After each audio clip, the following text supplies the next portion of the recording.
Sir, ಈಗ D K Shivakumar ಅವರು ಹೇಳ್ತಾ ಇರೋದೇನಂತಂದ್ರೆ, ನಮಗೆ ಸಲಹೆ ಕೊಡುವ ಎಲ್ಲ ಅಧಿಕಾರ ವೇಣುಗೋಪಾಲ್ ಅವ್ರಿಗಿದೆ, ತಪ್ಪೇನು ಅವ್ರ ಸಲಹೆಯನ್ನ ಕೊಟ್ರೆ ಅಂತ ಇವರು ಸಮರ್ಥನೆ ಮಾಡ್ಕೊತಾ ಇದ್ದಾರೆ DCM.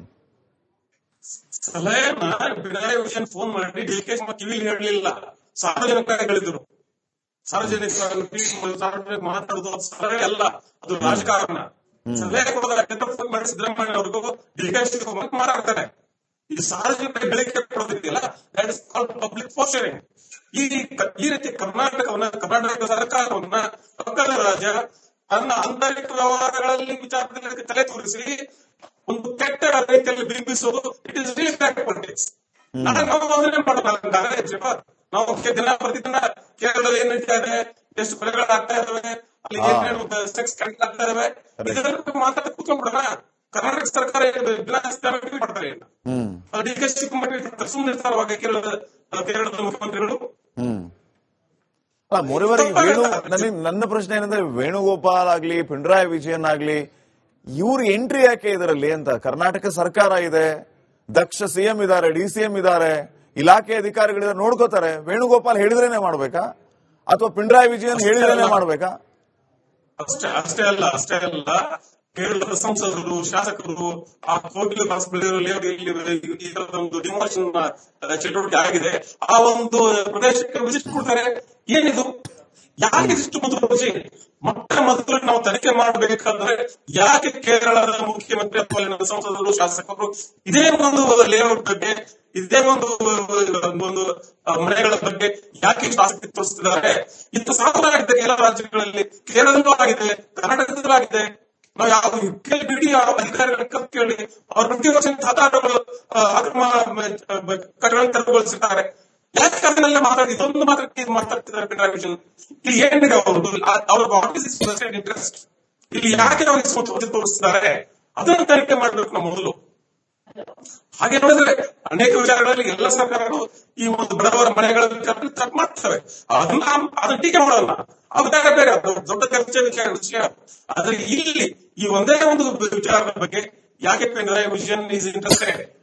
Y is so interested in this very incident? ಮುಂಚಿನ ಇನ್ಸಿಡೆಂಟ್ ಬಗ್ಗೆ ಯಾಕೆ ಮಾತಾಡಲಿಲ್ಲ? ಹಾಗೆ ನೋಡಿದ್ರೆ ಕರ್ನಾಟಕ ಸರ್ಕಾರ ಬಿಬಿಎಂಪಿ ತಾನೇ ಕೊಟ್ಟ 1,000-2,000 ಮನೆಗಳನ್ನ ತೆರವುಗೊಳಿಸಿ ಒಬ್ಬ ಖಾಸಗಿ ಬಿಲ್ಡರ್ಗಳಿಗೆ ಜಾಗ ಕೊಟ್ಟಿದ್ದು. ಇಲ್ಲಿ ನ್ಯಾಷನಲ್ ಗೇಮ್ಸ್ ವಿಲೇಜ್ 14 ಎಕರೆ ಜಾಗವನ್ನು ಕೊಟ್ಟು ಅಲ್ಲಿ ನಿರಾಶ್ರಿತರ ಮನೆಯೂ ಇಲ್ಲ, ಕಟ್ಟಡನೂ ಇಲ್ಲ, ಎಂತೂ ಆಗಿಲ್ಲ. ಆ ವಿಚಾರ ಬಗ್ಗೆ ಮಾತಾಡಿ ಅಂತ ಹೇಳಿ ವಿಜಯನ್ಗೆ ನನಗೂ ಒಳಗಿನ ಹಕ್ಕಿಕತೆ ಗೊತ್ತಿಲ್ಲ. ಬಟ್ ಇಲ್ಲಿ ಏನೋ ಇದೆ, ಇಟ್ಸ್ ವೆರಿ ಸಸ್ಪಿಷಿಯಸ್.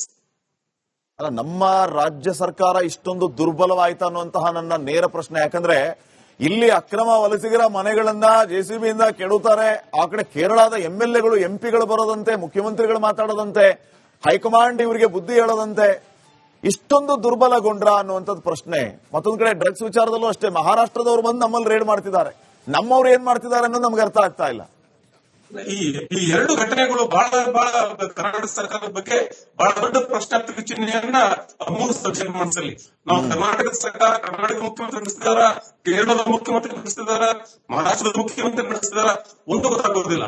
ಮಹಾರಾಷ್ಟ್ರದಿಂದ ಬಂದು ಡ್ರಗ್ ಟ್ರೇಡ್ ಫಾಲೋ ಮಾಡ್ಕೊಂಡು ಬಂದು ಬೆಂಗಳೂರಿನ 3 ಕಡೆ ಡ್ರಗ್ ಫ್ಯಾಕ್ಟರಿಗಳನ್ನ ರೇಡ್ ಮಾಡಿ ಅಷ್ಟೆಲ್ಲ ಆರೋಪಗಳನ್ನು ತಗೊಂಡು ಹೋಗ್ಬಿಟ್ಟಿದ್ದಾರೆ. ಇಲ್ಲಿನ ಪೊಲೀಸ್ ಏನ್ ಮಾಡ್ತಿದ್ರು, ಇಲ್ಲಿನ ಗೃಹ ಮಂತ್ರಿ ಏನ್ ಮಾಡ್ತಿದ್ದಾರೆ, ಇಲ್ಲಿನ ಮುಖ್ಯಮಂತ್ರಿ ಏನ್ ಮಾಡ್ತಿದ್ದಾರೆ ಅಂದ್ರೆ ಎಷ್ಟು ಜಾಳಾಗಿದೆ ಇವರು. ಬೇರೆ ನನಗನ್ಸುತ್ತೆ ಶ್ರೀಪಾದ್, ಇಲ್ಲಿನ ಗೃಹ ಮಂತ್ರಿ, ಮುಖ್ಯಮಂತ್ರಿ, ಉಪಮುಖ್ಯಮಂತ್ರಿ, ಇಲ್ಲಿನ ಬಿಡಿ ಅಧ್ಯಕ್ಷರಾಗ್ಲಿ ಯಾರೇ ಆಗ್ಲಿ, ಇವರೆಲ್ಲರೂ ಏನೋ busy with only power politics. ನಾಳೆ ನನ್ನ ಕುರ್ಚಿಗೆ ಒಂದು ಕುರ್ಚಿ, ನಿನಗೊಂದು ಕುರ್ಚಿ, ಈ ಕುರ್ಚಿ ಕಳೆದಲ್ಲೇ ಇವರು ಬ್ಯಾಂಕ್ ಹೋಗ್ತಾ ಇದೆ. ಇವರು ನನ್ನ ಆಡಳಿತ ಏನ್ ನಡೀತಾ ಇದೆ, ಬೇರೆಯವ್ರ ಬಗ್ಗೆ ಯಾವ ಬಗ್ಗೆ ಇವರಿಗೆ ಮಾಹಿತಿ ಅಥವಾ ನಿಯಂತ್ರಣ ಎರಡೂ ಇದ್ದಂತಿಲ್ಲ. ಈಗ ಕರ್ನಾಟಕ ಪೊಲೀಸರಿಗೆ ಗೊತ್ತಾಗ ಹೇಗೆ ಬಂದ್ರು ಮಹಾರಾಷ್ಟ್ರ ಪೊಲೀಸ್ ಕರ್ನಾಟಕಕ್ಕೆ ಹೇಗೆ ಮಾಡಿದ್ರು? Is it by what law it is permissible? ಯಾವುದನ್ನ ಬೇರೆ ರಾಜ್ಯಕ್ಕೆ ಹೋದ್ರೆ ಒಂದು ರಾಜ್ಯದ ಪೊಲೀಸರು ಆ ರಾಜ್ಯದ ಸ್ಥಳೀಯ ಪೊಲೀಸರಿಗೆ, ಸ್ಥಳೀಯ ಠಾಣೆಗೆ ಮಾಹಿತಿ ಕೊಟ್ಟು ಕಾರ್ಯಾಚರಣೆ ಮಾಡಬೇಕಾಗ್ತದೆ. ಮಾಡ್ತಾರೆ, ರೇಡ್ ಮಾಡಿ ಇಲ್ಲಿನ ತಗೊಳ್ತಾರೆ. What is our police doing? What is home minister doing? ಒಂದೇ ನಿಮಿಷ ಇಟ್ನ ಅವರು ಸಂಪರ್ಕದಲ್ಲಿರಿ. ಮತ್ತೊಂದು ಬ್ರೇಕಿಂಗ್ ಅಪ್ಡೇಟ್ ಸರ್. ಈಗ ಡಿ ಕೆ ಶಿವಕುಮಾರ್ ಅವರು ಹೇಳ್ತಾ ಇರೋದೇನಂತಂದ್ರೆ, ನಮಗೆ ಸಲಹೆ ಕೊಡುವ ಎಲ್ಲ ಅಧಿಕಾರ ವೇಣುಗೋಪಾಲ್ ಅವ್ರಿಗಿದೆ, ತಪ್ಪೇನು ಅವ್ರ ಸಲಹೆಯನ್ನ ಕೊಟ್ರೆ ಅಂತ ಇವರು ಸಮರ್ಥನೆ ಮಾಡ್ಕೊತಾ ಇದ್ದಾರೆ ಡಿಸಿಎಂ. ಸಲಹೆನ ಪಿಣರಾಯಿ ವಿಜಯನ್ ಫೋನ್ ಮಾಡಿ ಡಿ ಕೆ ಶಿವಕುಮಾರ್ ಕಿವಿಲಿ ಹೇಳಲಿಲ್ಲ, ಸಾರ್ವಜನಿಕರಾಗಿ ಹೇಳಿದ್ರು. ಸಾರ್ವಜನಿಕ ಮಾತಾಡುದು ಸಲಹೆ ಅಲ್ಲ, ಅದು ರಾಜಕಾರಣ. ಸಲಹೆ ಕೊಡೋದ್ರ ಸಿದ್ದರಾಮಯ್ಯ ಅವ್ರಿಗೂ ಡಿ ಕೆ ಶಿವಕುಮಾರ್ ಮಾತಾಡ್ತಾರೆ. ಈ ಸಾರ್ವಜನಿಕ ಹೇಳಿಕೆ ಕೊಡೋದಿದೆಯಲ್ಲ, ದಟ್ ಇಸ್ ಕಾಲ್ಡ್ ಪಬ್ಲಿಕ್ ಪೋಸ್ಟರಿಂಗ್. ಈ ರೀತಿ ಕರ್ನಾಟಕ ಸರ್ಕಾರವನ್ನ ಪಕ್ಕದ ರಾಜ್ಯ ತನ್ನ ಆಂತರಿಕ ವ್ಯವಹಾರಗಳಲ್ಲಿ ವಿಚಾರದಲ್ಲಿ ತಲೆ ತೋರಿಸಿ ಒಂದು ಕೆಟ್ಟ ರೀತಿಯಲ್ಲಿ ಬಿಂಬಿಸುವುದು, ಇಟ್ ಇಸ್ ರಿಯಲ್ ಪಾಲಿಟಿಕ್ಸ್. ನಾವು ದಿನ ಪ್ರತಿದಿನ ಕೇರಳದಲ್ಲಿ ಏನ್ ನಡೀತಾ ಇದೆ, ಎಷ್ಟು ಕೊಲೆಗಳಾಗ್ತಾ ಇದಾವೆ, ಅಲ್ಲಿ ಏನೇನು ಸೆಕ್ಸ್ ಕನೆಕ್ಟ್ ಆಗ್ತಾ ಇದಾವೆ, ಇದೆಲ್ಲ ಮಾತಾಡ ಕೂತ್ಕೊಂಡ್ಬಿಡೋಣ. ಕರ್ನಾಟಕ ಸರ್ಕಾರ ಮಾಡ್ತಾರೆ, ಡಿ ಕೆ ಶಿವಕುಮಾರ್ ಸುಮ್ಮನೆ ಇರ್ತಾರವಾಗ ಕೇರಳದ ಮುಖ್ಯಮಂತ್ರಿಗಳು. ನನ್ನ ಪ್ರಶ್ನೆ ಏನಂದ್ರೆ, ವೇಣುಗೋಪಾಲ್ ಆಗ್ಲಿ ಪಿಣರಾಯಿ ವಿಜಯನ್ ಆಗ್ಲಿ ಇವ್ರ ಎಂಟ್ರಿ ಯಾಕೆ ಇದರಲ್ಲಿ ಅಂತ? ಕರ್ನಾಟಕ ಸರ್ಕಾರ ಇದೆ, ದಕ್ಷ ಸಿಎಂ ಇದಾರೆ, ಡಿಸಿಎಂ ಇದಾರೆ, ಇಲಾಖೆ ಅಧಿಕಾರಿಗಳಿದ್ದಾರೆ, ನೋಡ್ಕೋತಾರೆ. ವೇಣುಗೋಪಾಲ್ ಹೇಳಿದ್ರೇನೆ ಮಾಡ್ಬೇಕಾ ಅಥವಾ ಪಿಣರಾಯಿ ವಿಜಯನ್ ಹೇಳಿದ್ರೇನೆ ಮಾಡ್ಬೇಕಾ?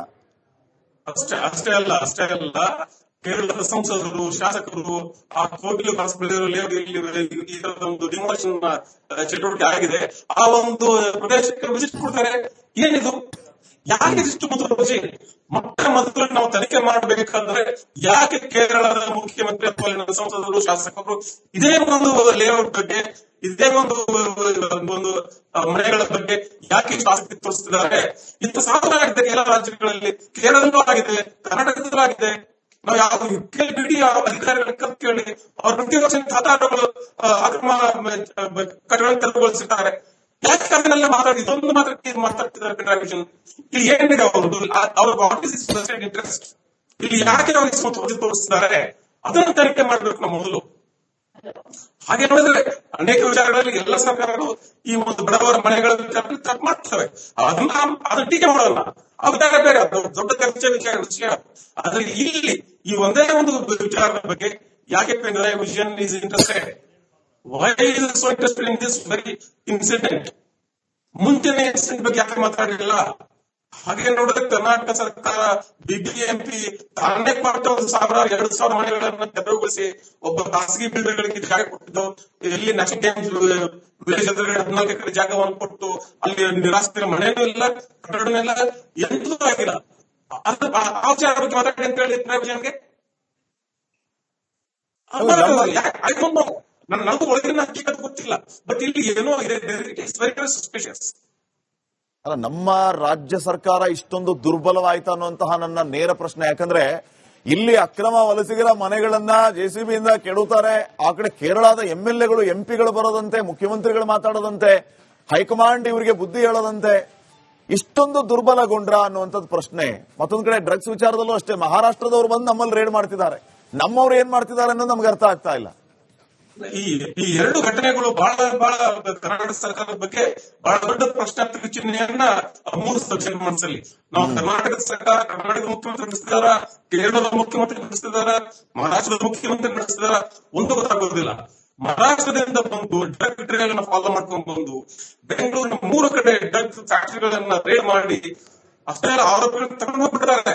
ಇಲ್ಲಿನ ಪೊಲೀಸ್ ಏನ್ ಮಾಡ್ತಿದ್ರು, ಇಲ್ಲಿನ ಗೃಹ ಮಂತ್ರಿ ಏನ್ ಮಾಡ್ತಿದ್ದಾರೆ, ಇಲ್ಲಿನ ಮುಖ್ಯಮಂತ್ರಿ ಏನ್ ಮಾಡ್ತಿದ್ದಾರೆ ಅಂದ್ರೆ ಎಷ್ಟು ಜಾಳಾಗಿದೆ ಇವರು. ಬೇರೆ ನನಗನ್ಸುತ್ತೆ ಶ್ರೀಪಾದ್, ಇಲ್ಲಿನ ಗೃಹ ಮಂತ್ರಿ, ಮುಖ್ಯಮಂತ್ರಿ, ಉಪಮುಖ್ಯಮಂತ್ರಿ, ಇಲ್ಲಿನ ಬಿಡಿ ಅಧ್ಯಕ್ಷರಾಗ್ಲಿ ಯಾರೇ ಆಗ್ಲಿ, ಇವರೆಲ್ಲರೂ ಓನ್ಲಿ ಪವರ್ ಪಾಲಿಟಿಕ್ಸ್. ನಾಳೆ ನನ್ನ ಕುರ್ಚಿ, ನನಗೊಂದು ಕುರ್ಚಿ, ನಿನಗೊಂದು ಕುರ್ಚಿ, ಈ ಕುರ್ಚಿ ಕಳೆದಲ್ಲೇ ಇವರು ಟೈಮ್ ಹೋಗ್ತಾ ಇದೆ. ಇವರು ಈಗ ನನ್ನ ಆಡಳಿತ ಏನ್ ನಡೀತಾ ಇದೆ, ಬೇರೆಯವ್ರ ಬಗ್ಗೆ ಯಾವ ಬಗ್ಗೆ ಇವರಿಗೆ ಮಾಹಿತಿ ಅಥವಾ ನಿಯಂತ್ರಣ ಎರಡೂ ಇದ್ದಂತಿಲ್ಲ. ಈಗ ಕರ್ನಾಟಕ ಪೊಲೀಸರಿಗೆ ಗೊತ್ತಾಗಲೇ ಹೇಗೆ ಬಂದ್ರು ಮಹಾರಾಷ್ಟ್ರ ಪೊಲೀಸ್ ಕರ್ನಾಟಕಕ್ಕೆ ಹೇಗೆ ಮಾಡಿದ್ರು? Is it by what law it is permissible? ಯಾವುದೇ ಬೇರೆ ರಾಜ್ಯಕ್ಕೆ ಹೋದ್ರೆ ಒಂದು ರಾಜ್ಯದ ಪೊಲೀಸರು ಆ ರಾಜ್ಯದ ಸ್ಥಳೀಯ ಪೊಲೀಸರಿಗೆ, ಸ್ಥಳೀಯ ಠಾಣೆಗೆ ಮಾಹಿತಿ ಕೊಟ್ಟು ಕಾರ್ಯಾಚರಣೆ ಮಾಡಬೇಕಾಗ್ತದೆ. ರೇಡ್ ಮಾಡಿ ಇಲ್ಲಿನ ತಗೊಂಡೋಗ್ತಾರೆ. What is our police doing? What is home minister doing? ಒಂದೇ ನಿಮಿಷ ಯತ್ನಾಳ್ ಅವರೇ ಸಂಪರ್ಕದಲ್ಲಿರಿ. ಮತ್ತೊಂದು ಬ್ರೇಕಿಂಗ್